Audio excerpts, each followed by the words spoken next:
Life is all about waiting your turn, and at some point, the world is going to catch up to you. And Roxanne Shante is the perfect depiction of that idea. She is such a class act, and she is so smart and so professional, and she just knows how to carry herself as a lady. And you can tell, although she has been through a lot. I don't know if you guys saw her bio on Netflix. It came out in 2017, I believe. If you haven't saw that, check it out. But for her to have been through so much, she is still so positive, and I love that about her. She was, of course, robbed and cheated by the music industry. She survived abusive relationships and also breast cancer twice. So she's literally a legend. She's one of the greatest. And not because of how many times she got knocked down, but because of how many times she got up and continued to wear a smile on her face. She is finally getting her just due with all the accolades. She's getting a Grammy.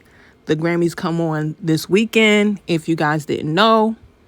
Some of us still watch award shows. I watch it for the fashion and for some of the performances, but a lot of times these newer award shows, I watch them and I'll be like, who is this?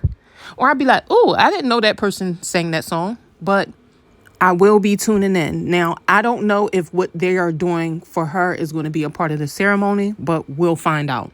But let's pivot a little bit to Gayle King, because y'all know I will never lift my foot up off her neck. First and foremost, she had no clue who Roxanne Shante was because she's not a rap fan. She wasn't a fan back then when Roxanne Shante was out, and I'm sure she's not a fan today. However, during this interview, I feel like there were so many moments where she tried to get Roxanne Shante to break character, but you can tell that she's genuine and also that she's professional enough to know not to say certain things. And all the time, you're not going to have people sitting in front of you that know better than to say certain things in front of the camera. I feel like Gayle uses a lot of the black people to try to set them up to get that viral moment. Like in the instance where she asked her about Kendrick Lamar and Drake. I mean, yes, she is a battle rapper, but should you have brought that up, considering the fact of how touchy of a topic that is right now, especially with the Super Bowl and everything coming up? That was messy. And if you don't really know about rap all like that because you weren't a fan, why are you even asking her this?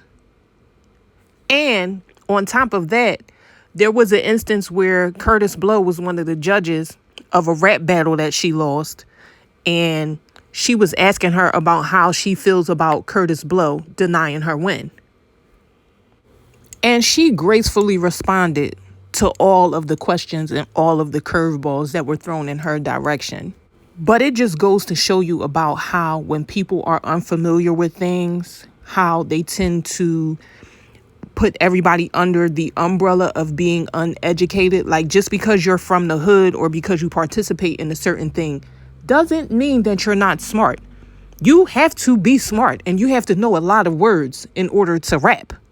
Man, I just think Gayle is corny. Like, I feel like she tries to tap into anything that she feels like is going to get her that moment, because everybody's chasing those viral moments, especially if you're known for being on TV, because everybody knows that it's currently about social media at this point. But I say all that to say this.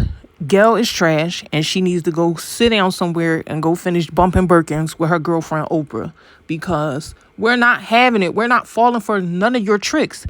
You've had your time. Everybody's hip to you and your shenanigans. They're not going to fall into your little booby traps that you be trying to set. Let it go.